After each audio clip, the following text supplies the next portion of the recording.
He just Off the street. I'm gonna tell you. That's twice we tell you get back. That's twice.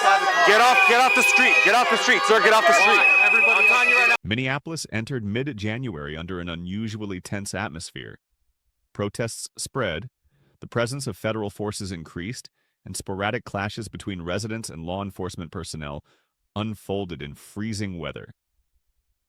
The center of public outrage was the controversial killing of Renee Nicole Good, 37, who was shot and killed by an ICE agent in circumstances that raised serious questions about the necessity of lethal force, the exact sequence of events, and the federal agency's official explanation. In incidents involving state violence, what matters is not only the act of shooting itself, but also the reasonableness of the threshold for using force, how each side defines the situation, and how the media, local government, and federal authorities respond. In Minneapolis, these factors converged, turning a single incident into a chain reaction. Protests, reinforcement of personnel, and a growing conflict in public perception between public order and security and civil rights. According to media accounts, Renee Good was a woman with a family and the mother of 3 children. After the shooting, her family and loved ones urged the public to maintain humanity, empathy, and a focus on justice. Such appeals are common in sensitive cases because families are grieving while also facing intense social media debates, where events are easily politicized or turned into symbols for opposing camps. However, what deepened the tension was the dispute over the justification for the shooting. The U.S. Department of Homeland Security, DHS, argued that the victim had weaponized her vehicle. Yet multiple videos and local reactions were reported to be inconsistent with that description, raising doubts about the accuracy of the initial official narrative. In situations like this, community responses typically unfold on 2 levels: the emotional-moral level, grief, anger, demands for justice.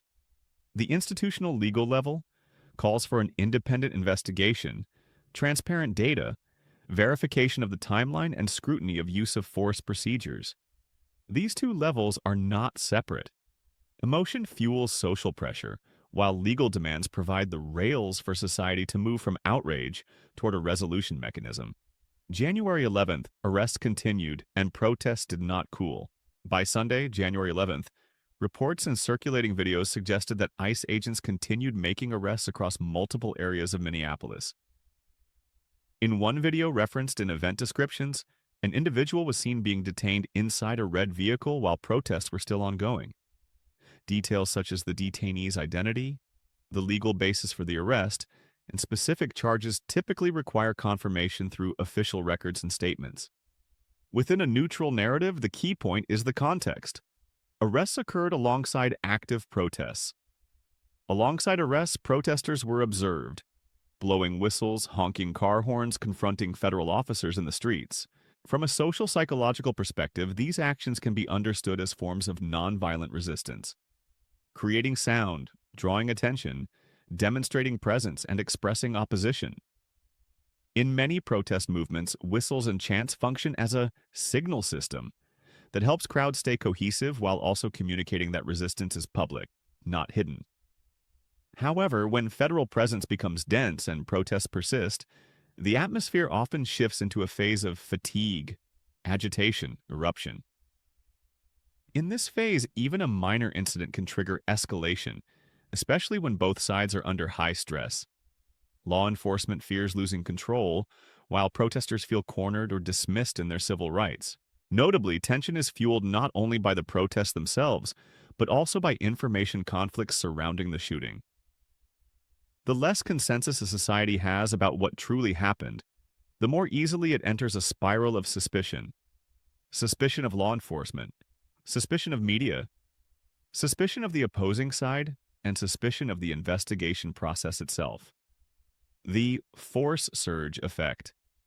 Why more personnel can produce backlash. The U.S. Department of Homeland Security stated it planned to deploy hundreds more officers to Minnesota to support ongoing operations, even as protests continued and large-scale demonstrations were reportedly planned nationwide in response to the shooting. From a strategic standpoint, Surging personnel is often justified as ensuring officer safety, securing critical areas, protecting federal facilities, maintaining operational capacity for planned arrests. But socially, increasing manpower can produce the opposite effect because signal of occupation. When residents witness dense formations, heavy equipment, and constant visibility, they may feel the city has been placed under militarized conditions. This perception is stronger in communities with a history of conflict with law enforcement. Higher probability of incidents. More personnel means more contact points. Misunderstandings, friction, and overreactions become more likely. A single incident involving a small group can trigger cascading reactions. Intensified sense of injustice.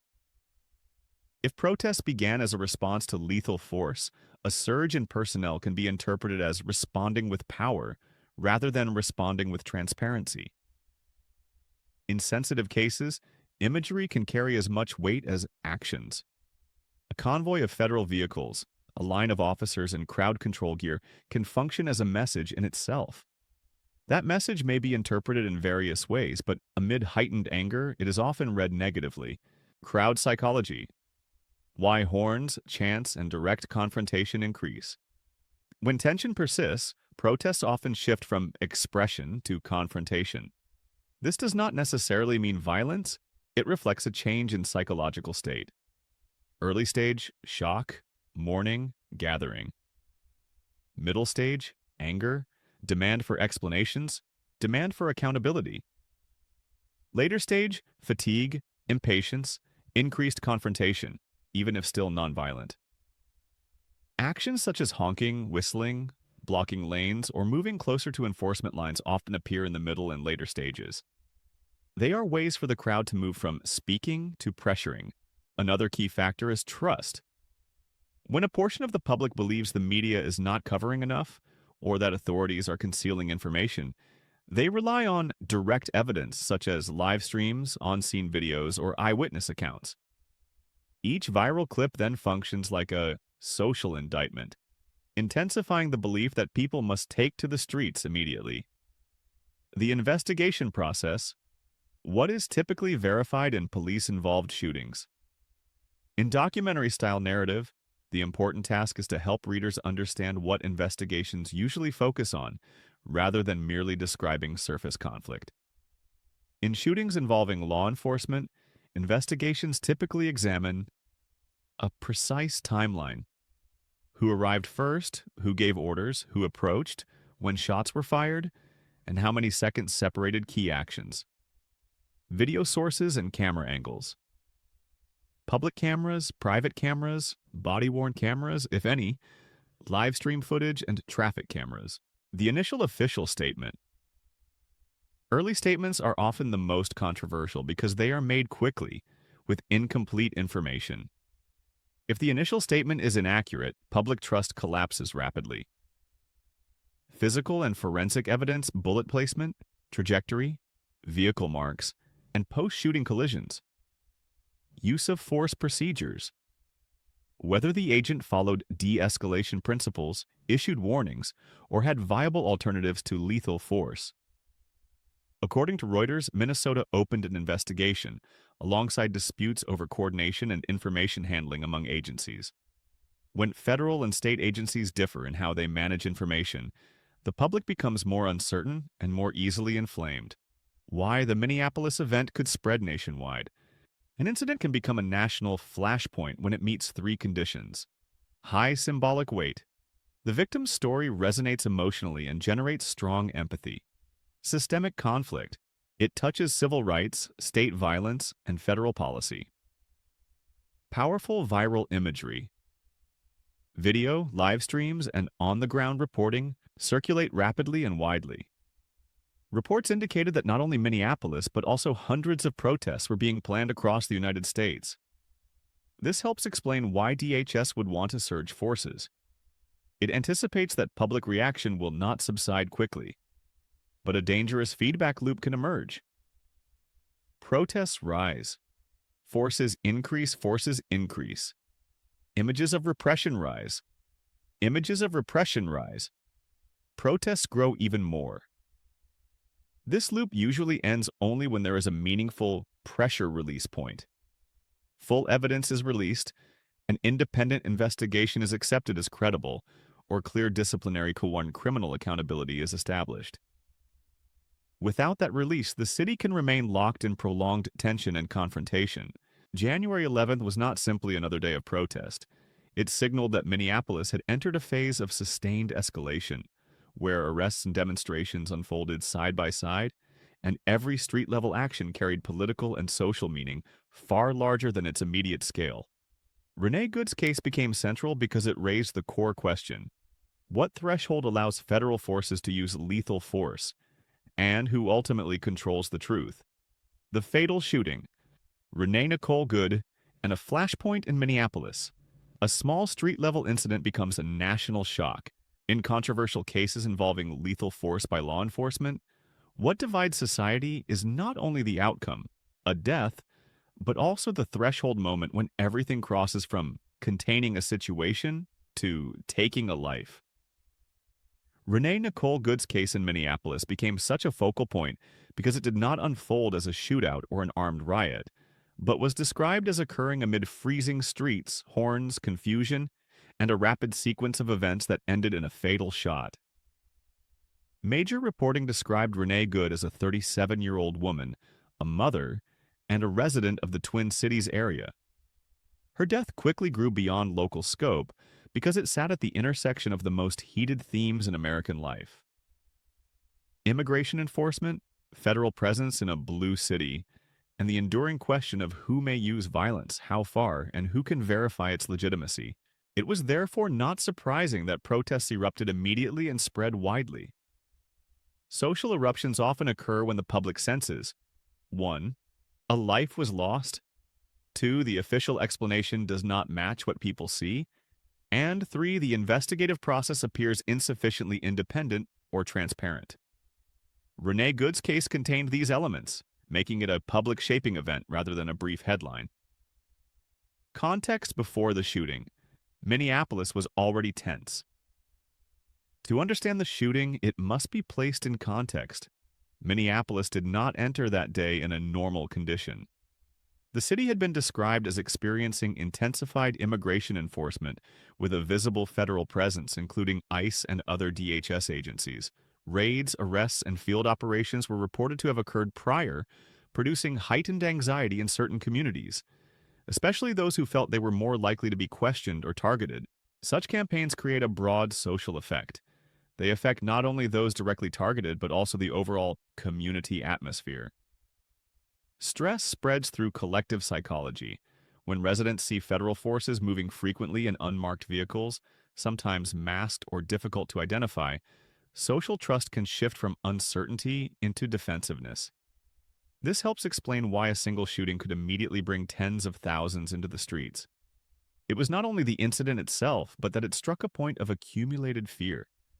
When anxiety has already built up, a shooting is no longer viewed as an isolated tragedy, but as final proof of what many suspected or feared. The day of the incident, weather, space, and the psychology of being pressed, video and reporting described the incident on a snow-covered road, amid horns and the chaotic sound of traffic, sirens, and nearby bystanders. Renee Good was inside a red SUV. These details became anchors because they helped the public visualize the scene. In field situations, weather and space matter more than many assume. Snow makes roads slick, reflects light harshly, reduces traction, and increases the risk of losing control when braking suddenly. The street environment, vehicles, pedestrians, and approaching officers, creates a high-risk structure. These factors do not automatically justify a gunshot, but they explain why chaos can arise and why actions may be interpreted as threatening, more quickly than under normal conditions. According to video referenced in reporting, the vehicle honked repeatedly, shifted position, and created what was described as a disruptive roadway scenario. These actions can be interpreted in two opposing ways. One view: confusion, fear, or stress under pressure. Another view: resistance or danger, especially if officers believed the person inside was not complying. This one behavior, two readings is where public conflict ignites. When civilians are afraid, they often act imperfectly. When officers are afraid, they may react faster and more forcefully than necessary. And when these two forms of fear collide in the same moment, tragedy becomes possible. Weaponized her vehicle. The phrase that triggered outrage. After the incident, DHS argued that Renee Good had weaponized her vehicle, framing the shooting as self-defense. The phrase became inflammatory because it was not merely descriptive. It implied legitimacy. In debates over state violence, official language carries heavy weight. A single phrase can shift meaning. A person was shot and killed versus an attacker was neutralized, a chaotic situation versus a resisting subject, a vehicle moved versus an attack with a vehicle. Such language creates a framing effect. It steers the public toward viewing the shooting as inevitable. But when videos appear and suggest a different interpretation, that frame is questioned, often triggering an even stronger backlash. Some local leaders and critics argued DHS's description was inaccurate or incomplete. The controversy was not simply whether the car moved, but whether the threat to the agent's life was sufficiently clear, immediate, and unavoidable by other means. This is the core of any self-defense assessment. Was the danger real or perceived, and was that perception reasonable for a trained officer? If the public concludes no, trust breaks. If yes, society may accept the self-defense conclusion, even while grieving. The moment of gunfire. Decision thresholds in a few-second window. Major reporting described a moment when officers approached the vehicle, attempted to engage it, and an agent was positioned in a way that could be understood as in front of the vehicle. Soon after, the vehicle moved forward and a shot was fired. Such cases often revolve around a few-second window. Investigators will try to answer precise questions. How far was the agent from the vehicle? Was there space for the agent to step aside? How fast was the vehicle moving? Were there signs of braking, skidding, or loss of control on snow? Was the driver panicked and acting irrationally? Were commands given? Were warnings clear? Were alternatives to shooting available? These questions are not meant to excuse or condemn instantly, but to reconstruct the logic of the moment. Was shooting the only option, or simply the fastest option chosen? After the gunshot, video descriptions indicated the vehicle collided with a parked car. The incident ended in confusion, creating the sense of helpless tragedy. A brief chain of actions, no one able to pause or step back, and then it was too late. Aftermath psychology. Personal grief becomes collective symbol. For family and loved ones, the loss is irreversible. For the community, it becomes a sign that the worst can happen at any time. For those who already feared militarized immigration enforcement, it becomes proof that risk is no longer hypothetical. Media coverage emphasized Renee Good's humanity, her relationships, her life, her role as a mother. These details play a social role. They break the abstract image of a subject and restore the victim as a person in public perception. In politicized cases, the human element often determines how far public reaction spreads. People protest not only because a shot was fired, but because they feel it could happen to anyone, or a death like this should not occur in a modern society. Investigation. Who investigates what is investigated, and why the public doubts. A major source of tension is the investigative mechanism. Minnesota has state-level investigative capacity for serious incidents, but reporting described changes or disputes about roles between federal and state agencies. Some reports noted the FBI would take the lead, raising concerns about independence and evidence access. When federal agents are involved, investigations become complex because federal and state jurisdiction overlaps, use of force rules may differ, which agency controls evidence affects transparency and speed. Public release of information is often restricted because the case is ongoing. Core investigative questions in the Renee Good case can be grouped into three categories. Situation questions, reconstructing second-by-second events, positions, and commands. Action questions, number of shots, posture, distance, and recorded rationale for firing. Procedure questions, compliance with policy, alternatives, tactical errors, or training failures.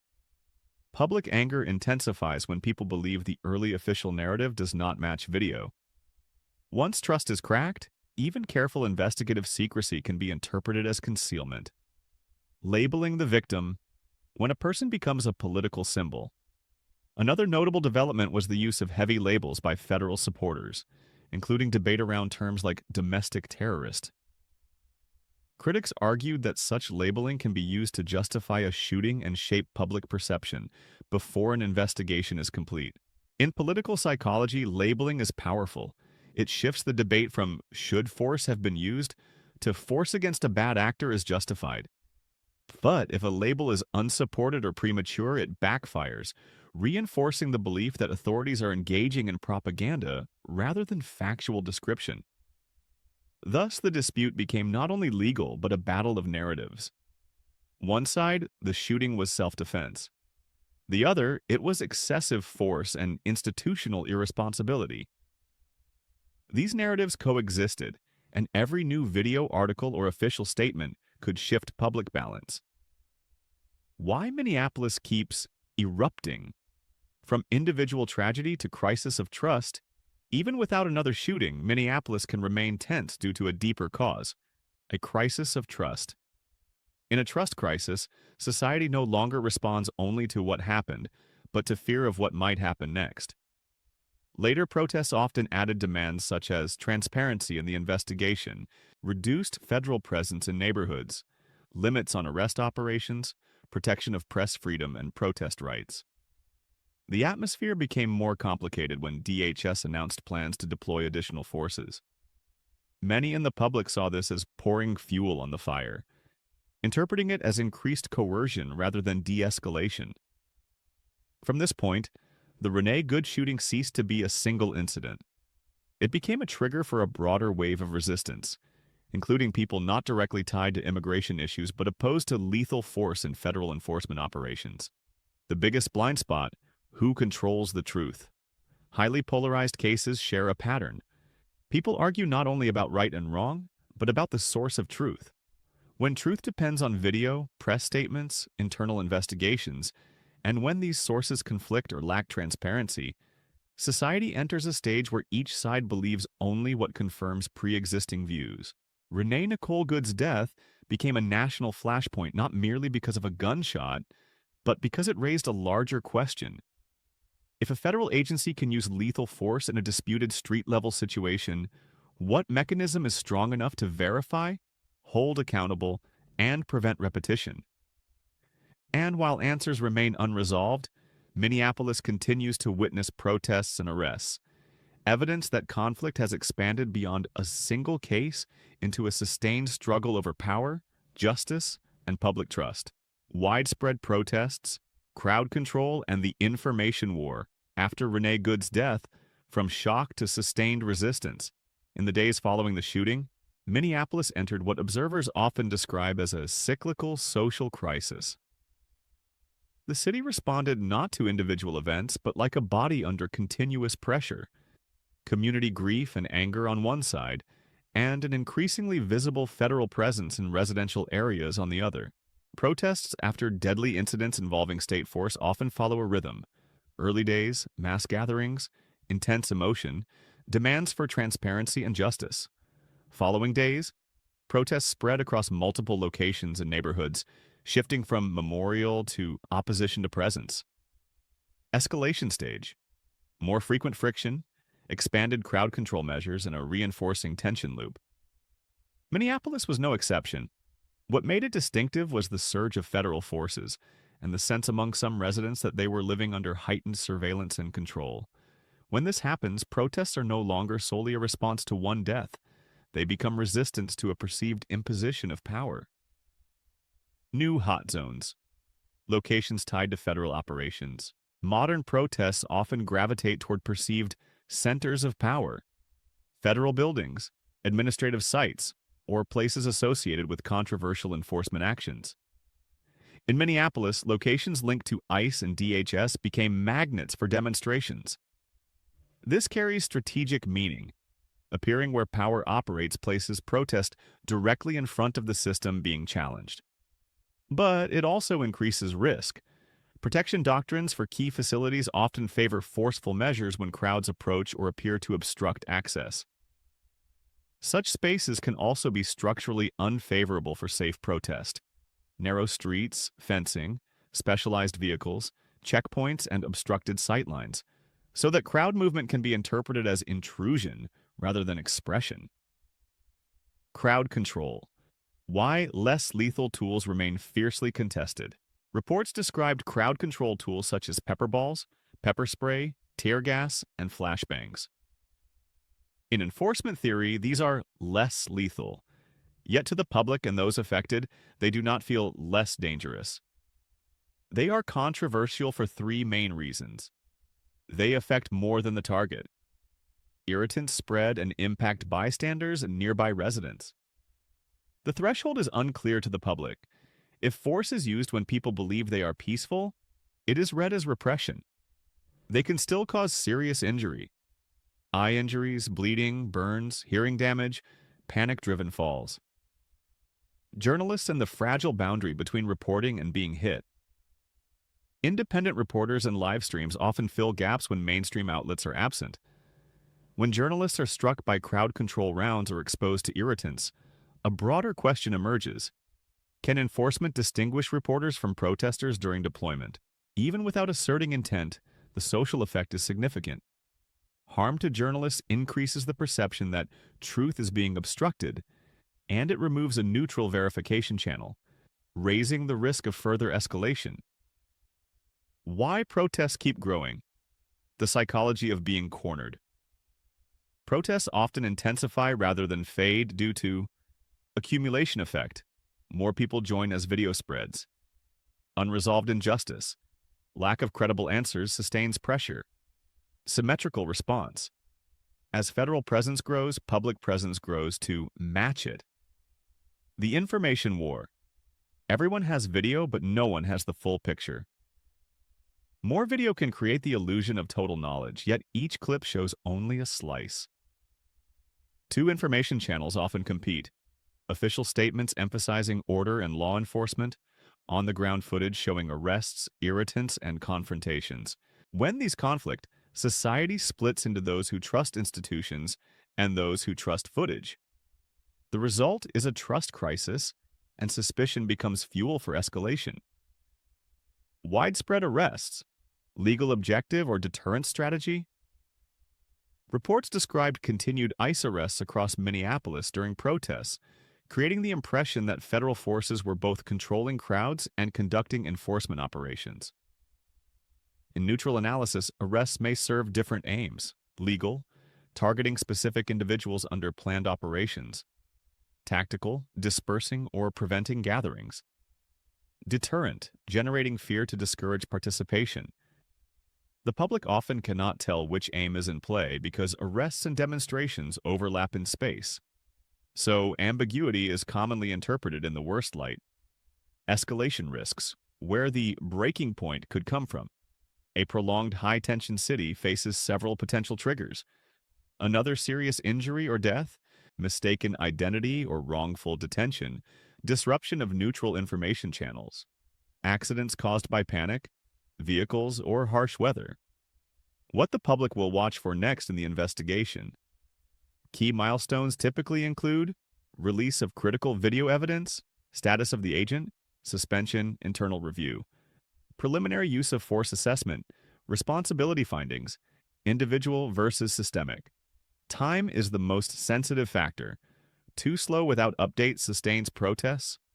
Too fast without credibility triggers backlash. Investigations must balance accuracy with transparency to stabilize society. Minneapolis is fighting more than an incident. It is fighting a loss of control. By this stage, Minneapolis faces more than a case. It is confronting a deeper clash among demands for justice and transparency, enforcement strategy, and public trust in federal authority. Protests continue because people feel they lack clear answers. Federal forces increase because they believe control and operational capacity must be maintained. These logics coexist and collide in the streets. As both intensify, the city enters a self-reinforcing conflict. The more resistance, the more control. The more control, the more resistance. The loop ends only when a credible pressure release occurs. A trustworthy investigative conclusion, clear accountability, or a strategic shift that lowers tension without further damaging public trust.